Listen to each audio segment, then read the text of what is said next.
fast life has picked up, and how well I've adapted to it. Yeah. I'm I'm I'm amazed that go go go away now. Beautiful dog you got there. Yeah, Absolutely beautiful. sorry. Has she been with the journey? She's been with you on the journey? Yeah, absolutely. Lucy is, she's really in recovery as well.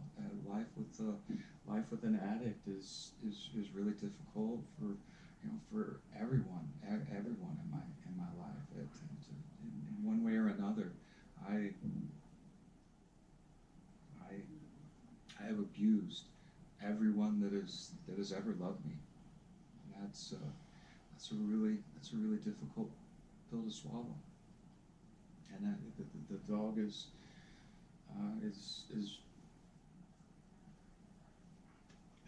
there too. But our relationship now is it, it's amazing. We now have a communication that just takes a look, and I know exactly what she's thinking, and I her, and she has become my barometer as to where my headspace is. If she's affectionate and close, then I'm in the right place. If she's shying away from me, and not happy, then I need to check myself. Yeah, absolutely. And it's such a miracle, such a blessing to have something like that in your life, especially now that you've kind of warded off relationships and really kind of dove into your studies and to bettering yourself, and it's such a blessing, and she's so adorable. What a great dog. Yeah, she's got a Super cute. goes with me everywhere. Yeah. It's Yeah. she her life started off as I got her after growing up on a dairy farm with a working border collie. Oh, okay. I got her when I was working ski patrol in Colorado, and wanted to see if I could learn the language to train my own avalanche search and rescue dog. She's a search and rescue dog. That was her original training. We Wow. in the first year that I had her, we got her to the point where we were ready to start working on the snow, but it just wasn't in the cards. I worked construction the rest of the time, and I made so much more money at construction than what I did at ski patrol. I Mm-hmm. mean, it really was like taking the winter off.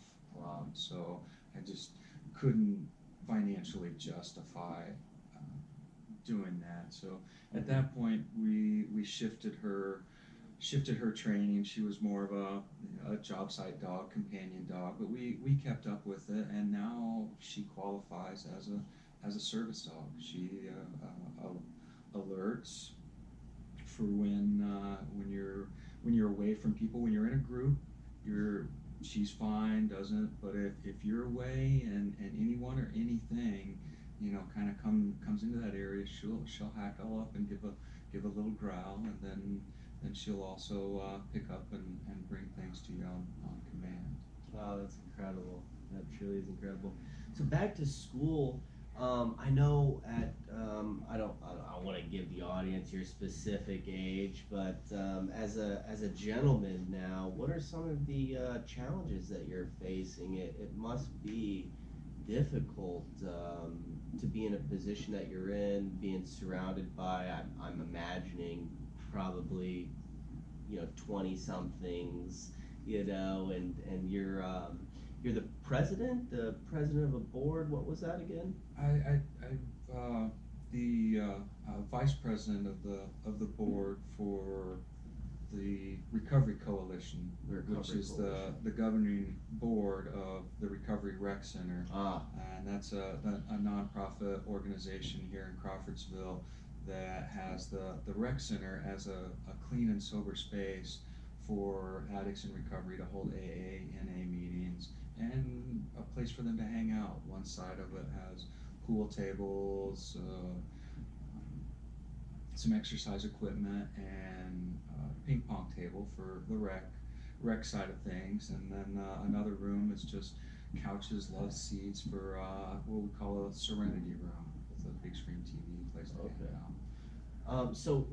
So maybe not president vice, but you're on another board for the school. The school, yeah. I ran for and was elected the vice president of policy for the Student Government Association. Student Government Association. You must be very well liked among the 20-somethings in your school. Diving right in. Yeah. Absolutely, just completely immersing myself not only with my studies but the campus life, because it's really all about the connections now, and making those meaningful connections with people, and especially people that have any kind of passion about anything, whether I agree with what they're passionate about or not. It's refreshing to meet people that have a passion for something in their life. Absolutely. I think we're all missing a little bit of passion. We need a little bit more passion, I should say. So what about your current studies? What made you choose, when you were thinking about going back to school and you realized that your hands, how you made a living, were literally failing on you, and there's nothing you can do, and you decided to go back to school? How did you decide on what you were going to go to school for? To begin with, I was certainly interested in psychology and communications. I wasn't quite sure which was going to be the primary focus, but it certainly turned quickly to psychology. My first intro to psych class was just a light bulb moment when I really realized that this was a great opportunity for me to really dive into the technical aspects of my development and how my addiction developed, and then the process of how the mind or the brain works to heal itself and to change, and how things can change and do change when I'm into the recovery phase of it all. And incredibly fascinating, and it's been very, very helpful in me identifying some of the personality disorders that I have tendencies for. Now, whether they are remnants of the addiction, or if those were contributing factors, that I'm not sure of. But I now know that and can recognize. Oh, hey, that's a bit of a manic tendency there, or that's wow, that's being narcissistic. Okay, buddy. And that power of recognition is so underestimated. A lot of people, are kind of blind to those things. It's really hard to look in the mirror, as they say. And I believe that psychology is fascinating myself, and sometimes I wonder why psychology isn't like at least a Psych 101 isn't more broadly taught as almost a requirement. It's kind of baffles me, really. Absolutely, me too. I personally have a theory that none of us really get to adulthood with all the healthy coping skills that we need to effectively manage all the life-changing events in our lives, and we're such an individualistic society, so focused on personal achievement that we've got to do this ourselves, and we really don't reach out for the help that we need when we need it. And that is really been a big revelation to all of this, is realizing that I can't do this on my own. It's taken a village to get me here, and it's most likely going to take a metropolis to get me to those lofty goals that I have. Sitting down recently with an advisor, and getting my ideas of grandeur out there, and finally getting them out into the world and not just in my head, to have somebody say, well, I'm not going to tell you that that's impossible, but I am going to tell you that that's going to take a village. And good, because I'm already on that track. Yeah, that's fantastic that you're surrounded by good advisors and people that are inspiring on another note, I don't mean to sidetrack you, but I wanted to hear your theories on the environmental effects of recovery and how you feel it's helped you in your journey.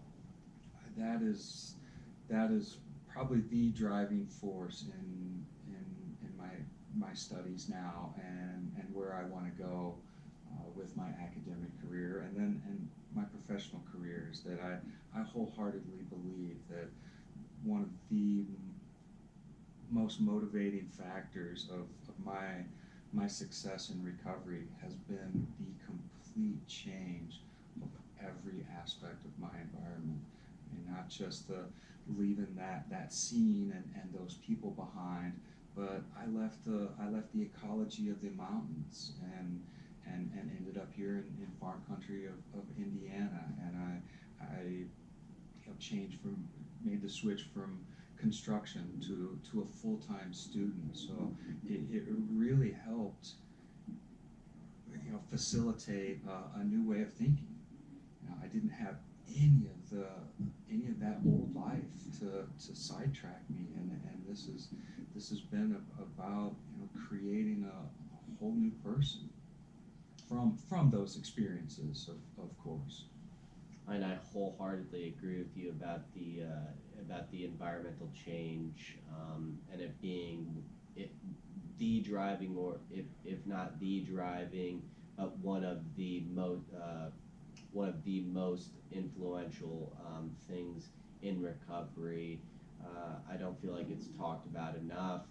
You get these guys, and they're coming out of prison, jail, whatever, and they go back into their environment, and then they're taught to they're expected to change, and I believe that brings up a huge issue, and a lot of challenges that we're going to have to look at more closely and come to